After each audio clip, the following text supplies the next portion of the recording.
Chapitre 6. Deux idées immobiles ne peuvent exister à la fois dans le monde moral, de même que dans le monde physique, deux corps ne peuvent occuper à la fois la même place. 3, 7, As effacèrent bientôt dans l'imagination de Hermann le souvenir des derniers moments de la vieille comtesse. 3, 7, As ne lui sortait plus de la tête et venait à chaque instant sur ses lèvres. Rencontrait-il une jeune personne dans la rue ? « Quelle jolie taille !» disait-il. « Elle ressemble à un 3 de cœur. » On lui demandait l'heure, il répondait « 7 de carreau moins un quart. » Tout gros homme qu'il voyait lui rappelait un as. 3-7 As le suivait en songe et lui apparaissait sous maintes formes étranges. Il voyait des 3 s'épanouir comme des magnolias grandiflora. Des 7 s'ouvraient en portes gothiques, des As se montraient suspendus comme des araignées monstrueuses. Toutes ses pensées se concentraient vers un seul but. Comment mettre à profit ce secret si chèrement acheté? Il songeait à demander un congé pour voyager. À Paris, se disait-il, il découvrirait quelques maisons de jeu où il ferait en 3 coups sa fortune. Le hasard le tira bientôt d'embarras. Il y avait à Moscou une société de joueurs riches, sous la présidence du célèbre Tchekalinsky, qui avait passé toute sa vie à jouer, et qui avait amassé des millions, car il gagnait les billets de banque et ne perdait que de l'argent blanc. Sa maison magnifique, sa cuisine excellente, ses manières ouvertes, lui avaient fait de nombreux amis et lui attiraient la considération générale. Il vint à Pétersbourg. Aussitôt la jeunesse accourut dans ses salons, oubliant les bals pour les soirées de jeu et préférant les émotions du tapis vert aux séductions de la coquetterie. Hermann fut conduit chez Tchekalinsky par Narumov.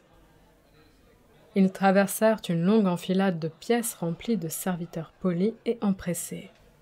Il y avait foule partout. Des généraux et des conseillers privés jouaient au whist. Des jeunes gens étaient étendus sur les divans, prenant des glaces et fumant de grandes pipes. Dans le salon principal, devant une longue table, autour de laquelle se serrait une vingtaine de joueurs, le maître de la maison tenait une banque de pharaons. C'était un homme de 60 ans environ, d'une physionomie douce et noble, avec des cheveux blancs comme la neige. Sur son visage plein et fleuri, on lisait la bonne humeur et la bienveillance. Ses yeux brillaient d'un sourire perpétuel. Narumov lui présenta Hermann. Aussitôt Tchekalinsky lui tendit la main, lui dit qu'il était le bienvenu, qu'on ne faisait pas de cérémonie dans sa maison, et il se remit à tailler.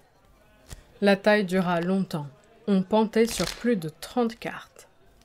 À chaque coup, Tchekalinsky s'arrêtait pour laisser aux gagnants le temps de faire des parolies, payait, écoutait civilement les réclamations et, plus civilement encore, faisait abattre les cornes qu'une main distraite s'était permise. Enfin, la taille finit. Tchekalinsky mêla les cartes et se prépara à en faire une nouvelle. « Permettez-vous que je prenne une carte ?» dit Hermann, allongeant la main par-dessus un gros homme qui obstruait tout un côté de la table. Tchekalinsky, en lui adressant un gracieux sourire, s'inclina poliment en signe d'acceptation. Narumov complimenta en riant Hermann sur la fin de son austérité d'autrefois et lui souhaita toutes sortes de bonheur pour son début dans la carrière du jeu. « Va !» dit Hermann après avoir écrit un chiffre sur le dos de sa carte. « Combien ?» demanda le banquier en clignant des yeux. « Excusez-moi, je ne vois pas. »« 47 000 roubles, » dit Hermann. À ces mots, toutes les têtes se levèrent, tous les regards se dirigèrent sur Hermann. « Il a perdu l'esprit, » pensa Narumov. « Permettez-moi de vous faire observer, monsieur, » dit Tchekalinsky avec son éternel sourire, « que votre jeu est un peu fort. Jamais on ne ponte ici que 275 roubles sur le simple. »« Bon, » dit Hermann, « mais faites-vous ma carte, oui ou non ?» Tchekalinsky s'inclina en signe d'assentiment. « Je voulais seulement vous faire observer, dit-il, que, bien que je sois parfaitement sûr de mes amis, je ne puis y tailler que devant de l'argent comptant. Je suis parfaitement convaincu que votre parole vaut de l'or. Cependant, pour l'ordre du jeu et la facilité des calculs, je vous serais obligé de mettre de l'argent sur votre carte. » Hermann tira de sa poche un billet et le tendit à Tchekalinski, qui, après l'avoir examiné d'un clin d'œil, le posa sur la carte de Hermann. Il tailla. À droite 21-10, à gauche 1-3. « Je gagne, » dit Hermann en montrant sa carte. Un murmure d'étonnement circula parmi les joueurs. Un moment, les sourcils du banquier se contractèrent, mais aussitôt son sourire habituel reparut sur son visage. « Faut-il régler » demanda-t-il au gagnant. « Si vous avez cette bonté. » Tchekalinski tira des billets de banque de son portefeuille et paya aussitôt. Hermann empocha son gain et quitta la table. Narumov n'en revenait pas. Hermann but un verre de limonade et rentra chez lui. Le lendemain au soir, il revint chez Tchekalinski, qui était encore attaillé.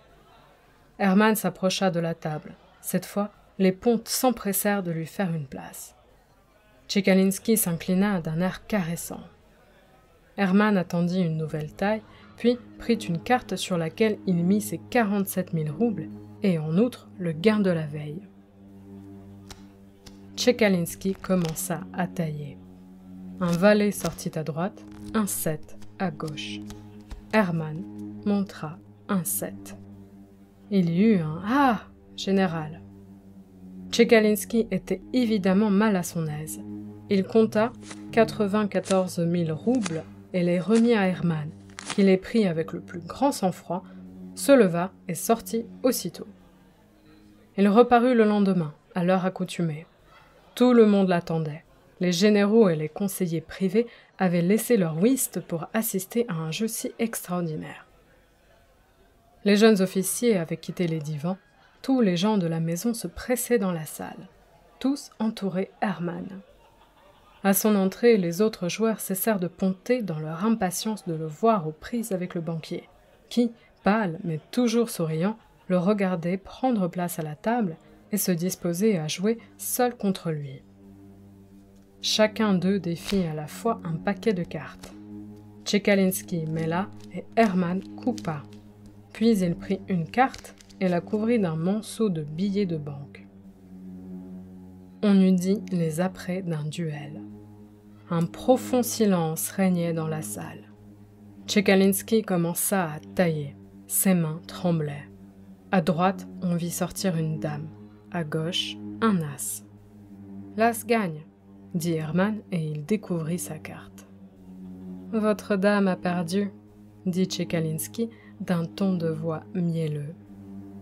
Hermann tressaillit. Au lieu d'un as, il avait devant lui une dame de pique. Il n'en pouvait croire ses yeux et ne comprenait pas comment il avait pu se méprendre de la sorte. Les yeux attachés sur cette carte funeste, il lui sembla que la dame de pique clignait de l'œil et lui souriait d'un air railleur. Il reconnut avec horreur une ressemblance étrange entre cette dame de pique et la défunte comtesse. « Maudite vieille !» s'écria-t-il, épouvanté. Tchekalinski, d'un coup de râteau, ramassa tout son gain. Hermann demeura longtemps immobile, anéanti.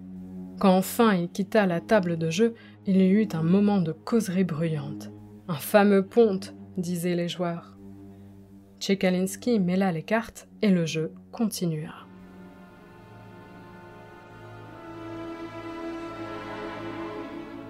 Conclusion. Hermann est devenu fou. Il est à l'hôpital de Bokov, le numéro 17. Il ne répond à aucune question qu'on lui adresse, mais on l'entend répéter sans cesse « 3, 7, As, 3, 7, Dame ». Lisabeta Ivanovna vient d'épouser un jeune homme très aimable, fils de l'intendant de la défunte comtesse. Il a une bonne place et c'est un garçon fort rangé. Lisabeta a pris chez elle une pauvre parente dont elle fait l'éducation. Tomsky a passé chef d'escadron. il a épousé la princesse Pauline N.